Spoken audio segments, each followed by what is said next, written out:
This will be an overview of a lot of different opinions about the Mass Effect games, where I think they're right, where I think they're wrong, and why I think Mass Effect 2 to be the best of the series. A common refrain, a settled narrative about the Mass Effect series, at least in the opinion of many essayists on YouTube, is that Mass Effect 1's RPG identity, its sense of mystery, and fear of the unknown was lost in Mass Effect 2 and in 3 by extension. That, basically, the first game heralded a promise that the games after didn't follow through on. That the series lost its way in the second game with its more action-oriented combat and loss of the sci-fi mystery and horror elements. We had a clear vision in Mass Effect 1, the story goes, and then Mass Effect 2 came along and soiled everything. Soiled everything is a bit harsh. Any person who holds this view will probably still sing Mass Effect 2's praises for its high points, but will still hold to the view that the promise of Mass Effect 1 was never delivered on, and that the series' true vision in 1 was abandoned in 2. That basically, the first game is where it's at. It's the high point of the series. I disagree. No doubt, it's true that Mass Effect 1 has a great atmosphere and uses many sci-fi tropes, Lovecraftian horror, fear of the unknown, very well. It does a great job making you feel small in a larger world. It makes you feel, even in its asset-repeated side quests, a bit uneasy about what you might find while you're exploring. And the subsequent games don't capture that, save for maybe Mass Effect 3's Leviathan DLC. That's great, but I don't think Mass Effect 1 is a great third-person shooter or a great RPG. The shooting mechanics, the loot and the loot progression, the hit registration, the cover system, it's all awkward and unsatisfying. Mass Effect 1 is not saved by having more RPG stuff either in finding random loot or in assigning more skill points.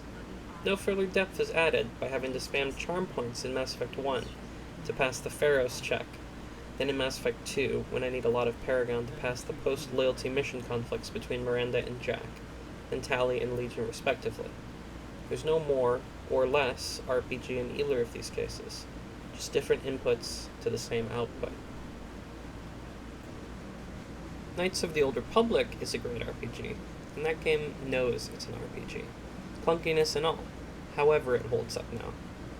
Mass Effect 1 doesn't capture either genre very well, and the gameplay suffers for it. Mass Effect 2 offers tighter control, a much more responsive cover system, better shooting, and so on and so on. It's universally better in terms of feel, visual, and audio feedback in every gunfight. Sure, the skill trees are dumbed down, but at the very least, Mass Effect 2 knows that it's an action third-person shooter with some RPG elements, and does it all quite well. But, yes, Mass Effect 2 does not capture the same atmosphere or sense of mystery that Mass Effect 1 does. That's true.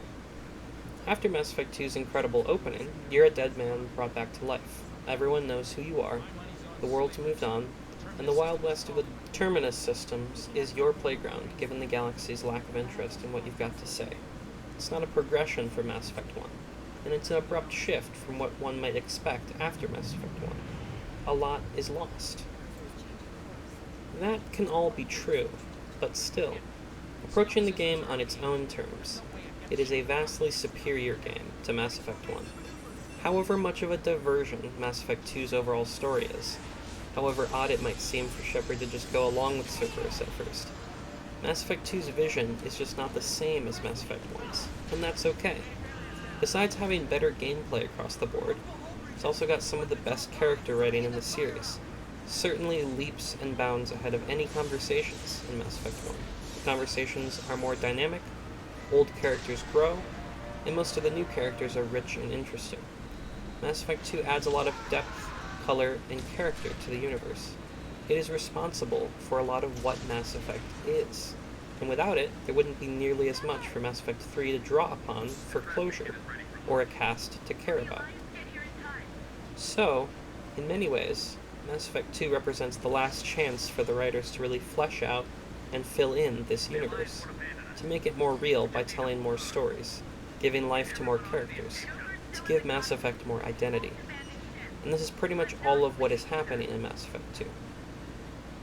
However consequential or not you think the actual suicide mission is in terms of the broader trilogy's narrative, The process of recruiting squad mates and making them loyal tells a broad range of different stories. We learn about the seedy underworld of Ilium, about what Nasana Dantius has done, and why Thane is after her. We learn about Asari Justicars and their code.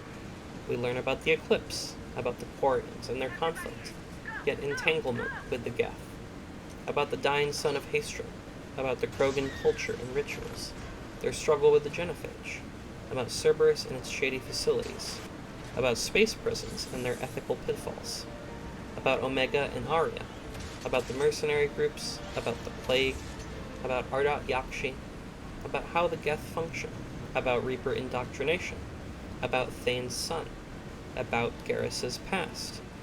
You learn a lot about a lot of characters in the galaxy. Mass Effect 2 creates a very large tapestry of places, people, and events that are rich with interesting characterization, dialogue, and storytelling. Now, some of the praises I've sung in favor of Mass Effect 2 could also apply to 3. So, what if one wanted to argue that 3 is a better game to 2? One could argue, to counter, that Mass Effect 3 brings a lot of character arcs and threads to a close, gives them a satisfying conclusion. Combat is further tuned up, there's more customization, and so on. That's true, but there's a couple flies in the lotion. It's still inarguable that Mass Effect 3's ending is pretty bad. The bad writing doesn't even start at the ending. All the bits related to Cerberus, the Elusive Man, and Kai Lang are all terrible. The underlying current about synthetics versus organics being the reason for the Reaper's harvests is weak and unsatisfying. The Leviathan DLC does a fair bit to try and correct this, but what makes Leviathan so compelling is the genuine feeling of mystery and creepiness that it brings back. At first, that all dissipates again when we talk to Leviathan, and it confirms that, yes, the stupid reasoning the Space Child gave us about why the Reapers had the harvest was wholly legitimate and truthful. The mystery and horror vanishes, and I'm just left sighing and wishing someone else wrote this game. For the rest of the game, the only really good bits are the main acts to do with the Krogan and Genophage on the one hand, and the conflict between the Geth and Quarians on the other. That's all well and good, but then there's the rest of the game. The opening is anticlimactic, abrupt, and desperately trying to rush you to the Normandy and set up some basic plot structure. Mars is plagued by all that stupid Cerberus writing. The Elusive Man acting like a snickering supervillain, Liara abruptly introducing us to the MacGuffin that will save us in the first hour of the game, feeling really silly, the stupid cyborg woman, it's stupid, all of it. Thane's final stand is cool, his final moments are heartfelt, but they're stuck within the Citadel coup, which is also very stupidly written because of Kai Lang, and the general silliness of the entire premise, the way it's trying to force Shepard into a conflict with Kaidan/Ashley. All stupid. Horizon has a cool premise, the refugee haven being used as a front for horrible experiments, and basically genocide in the name of science. But again, it becomes ridiculous just by virtue of the fact that we've got the Elusive Man doing it. It's not as though the Elusive Man is a good person, or even that I couldn't believe that his gray morality wouldn't permit him to do horrible things. It probably would, but the game hasn't done any of the work to show me how his character transformed, or how it is that he believes in what he does. So it comes across as inauthentic, as a lazily written villain. It's a waste of potential. It's cool to visit the Elusive Man's office. It's cool to uncover secrets about Edie's origins and Shepard's reconstruction in the penultimate mission. But, again, Kai Lang. Mass Effect 3's writing is a roller coaster of pretty great moments, heartfelt character conclusions, and then genuinely bad or ridiculous the rest of the time. To say 60% of the writing is good would be generous. Acts 1 and 2 stand out as islands within the rest of the game's sludge. Mass Effect 2, by comparison, maintains a pretty high quality throughout. Again, the main story is sparse and not hugely impactful to the trilogy. But if one can set that aside, The stories and writing that do make up Mass Effect 2's runtime range from decent at worst to great at best. Mass Effect 3's gameplay improves on Mass Effect 2's in some ways. More cover controls, crisper shooting, more melee options. But a lot of this doesn't actually add any depth. And arguably, a lot of the actual firefights are just less interesting due to the prevalence of Reaper troop spam. Fighting husks and banshees is not interesting.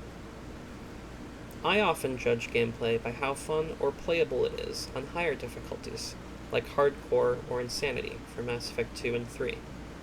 Mass Effect 2 is far and away the more enjoyable Insanity playthrough, as you can methodically work your way through most things if you're good, besides some collector missions.